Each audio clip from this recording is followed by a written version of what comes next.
Assalamualaikum warahmatullahi wabarakatuh.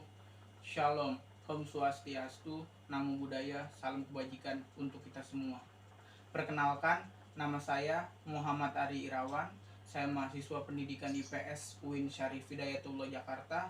Saya dari kelas 2B ingin menjelaskan secara rinci dan secara singkat tentang implementasi atau penerapan nilai-nilai Pancasila dalam kehidupan sehari-hari pada bidang politik. Sebelumnya, apakah kalian sudah mengetahui apa itu definisi dari implementasi? Jika kalian belum tahu, saya akan memberitahu apa itu definisi implementasi. Implementasi menurut Kamus Besar Bahasa Indonesia atau KBBI adalah penerapan atau pelaksanaan. Lalu pengertian implementasi secara umum adalah kegiatan atau pelaksanaan yang terencana dan tersusun secara cermat dan matang secara terperinci. Banyak sekali kebijakan-kebijakan dari Pancasila yang memiliki nilai-nilai atau arti dalam kehidupan sehari-hari. Karena Pancasila merupakan dasar negara Indonesia yang memungkinkan semua aspek-aspek dalam kehidupan termasuk di dalamnya. Berbicara mengenai penerapan nilai-nilai Pancasila dalam kehidupan, banyak sekali aspek-aspek yang terkandung dalam nilai Pancasila. Salah satunya ada aspek ekonomi, aspek sosial, aspek budaya, aspek politik, dan lain-lain. Pada pembahasan kali ini, saya akan membahas implementasi nilai-nilai Pancasila dalam kehidupan masyarakat, dalam kehidupan politik. Sebagai pandangan hidup, Pancasila merupakan kristalisasi nilai-nilai Pancasila yang diakui kebenarannya oleh dunia, yang dimana kristalisasi nilai-nilai tersebut akan mewujudkan atau diterapkannya nilai-nilai Pancasila itu dalam kehidupan sehari-hari. Berikut penerapan atau pengimplementasian nilai-nilai Pancasila dalam kehidupan politik. Yang pertama yaitu sila pertama, ketuhanan yang Maha Esa, yaitu penerapan nilai ketuhanan Maha Esa dalam bidang politik. Pada sila pertama ini mengartikan bahwa kegiatan berpolitik harus menjunjung tinggi nilai moral dan akhlak, yang dimana nilai-nilai moral dan akhlak itu bersumber dalam nilai-nilai ketuhanan. Di Indonesia memiliki beragam keyakinan dan kepercayaan, yaitu ada Islam, Kristen, Hindu, Buddha, Konghucu, dan lain-lain. Tapi kita harus saling menghargai satu sama lain.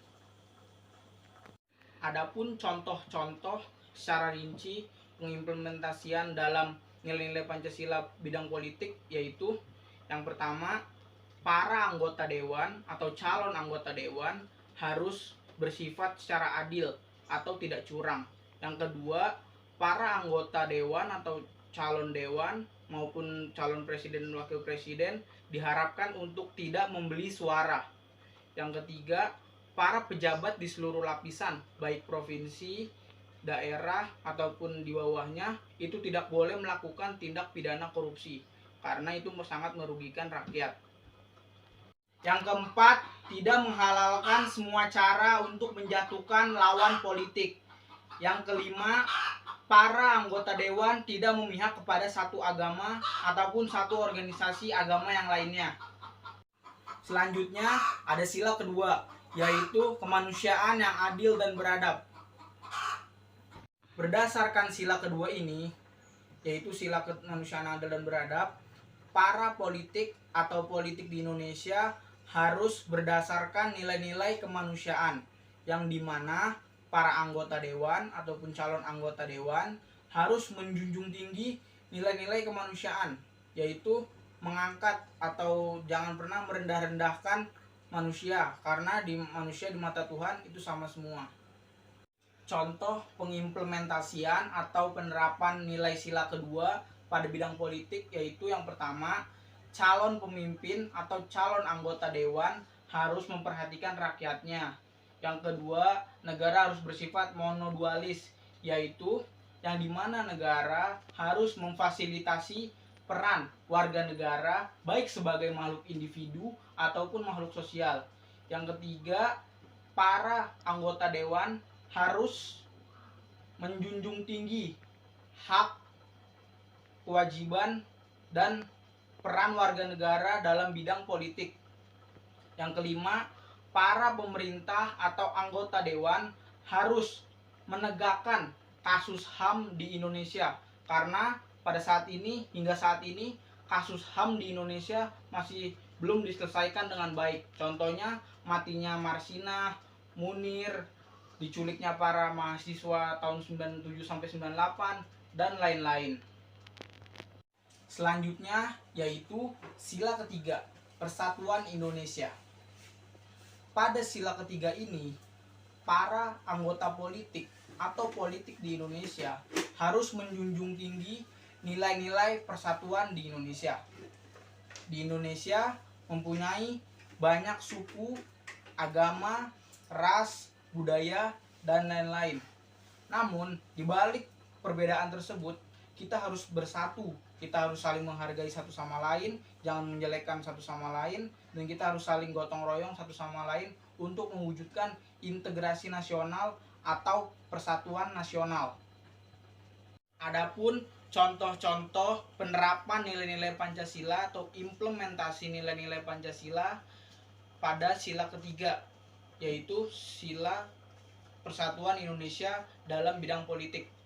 Yang pertama yaitu politik harus memahami perbedaan, yang dimana Indonesia memiliki beragam atau keberagaman suku, agama, ras, budaya, dan lain-lain. Maka dari itu kita harus memahami perbedaan itu sebagai keistimewaan. Yang kedua, para pemimpin atau calon anggota dewan tidak saling menjatuhkan, karena jika saling menjatuhkan itu persatuan tidak akan lagi terwujud. Yang ketiga, tidak mengisukan atau tidak memberikan isu yang berhubungan tentang suku, agama, ras, dan budaya dalam kehidupan berpolitik. Yang keempat, memupuk rasa cinta tanah air dan menjaga nama baik bangsa Indonesia dalam berpolitik di Indonesia ataupun di dunia internasionalisme. Selanjutnya yaitu sila keempat, kerakyatan yang dipimpin oleh hikmat kebijaksanaan dalam permusyawaratan atau perwakilan. Dalam Pancasila sila keempat ini, kehidupan berpolitik di Indonesia atau para anggota dewan atau politik ini harus menjunjung tinggi nilai-nilai demokrasi, karena fokus pada sila keempat ini yaitu demokrasi, yaitu musyawarah mufakat. Dalam menghadapi sebuah perbedaan atau sebuah masalah, kita harus menyelesaikannya dengan cara musyawarah atau demokrasi.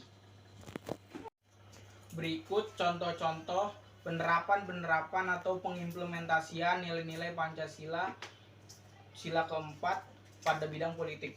Yang pertama yaitu penerapan pemilihan secara langsung pada sistem pemilu di Indonesia, yaitu ada pemilihan presiden dan wakil presiden, pemilihan Dewan Perwakilan Rakyat dan DPD, ada pemilihan gubernur dan wakil gubernur, pemilihan bupati dan wakil bupati, dan yang lainnya. Itu harus dipilih secara langsung. Yang kedua yaitu pihak oposisi atau pihak yang bertentangan harus saling menghormati keputusan atau menjalankan kebijakan yang telah ditetapkan secara musyawarah dan mufakat. Yang ketiga yaitu dalam pengambilan keputusan berpolitik kita harus menjunjung tinggi nilai musyawarah mufakat, yaitu nilai-nilai demokrasi. Contoh misalkan dalam pemilihan anggota dewan kita harus musyawarah dan mufakat agar tidak terjadi kesalahpahaman antara satu dan yang lainnya. Yang terakhir yaitu sila kelima, keadilan sosial bagi seluruh rakyat Indonesia. pada sila ini, politik di Indonesia harus menjunjung tinggi atau harus mengharumkan atas nama keadilan seluruh rakyat Indonesia. Berikut contoh-contoh penerapan atau pengimplementasian nilai-nilai Pancasila yang sila kelima pada bidang politik. Yang pertama yaitu penetapan kebijakan politik atau kebijakan pemerintah harus menjunjung tinggi nilai keadilan, yaitu harus menjunjung tinggi kepentingan umum terlebih dahulu dibandingkan kepentingan golongan atau kepentingan pribadi.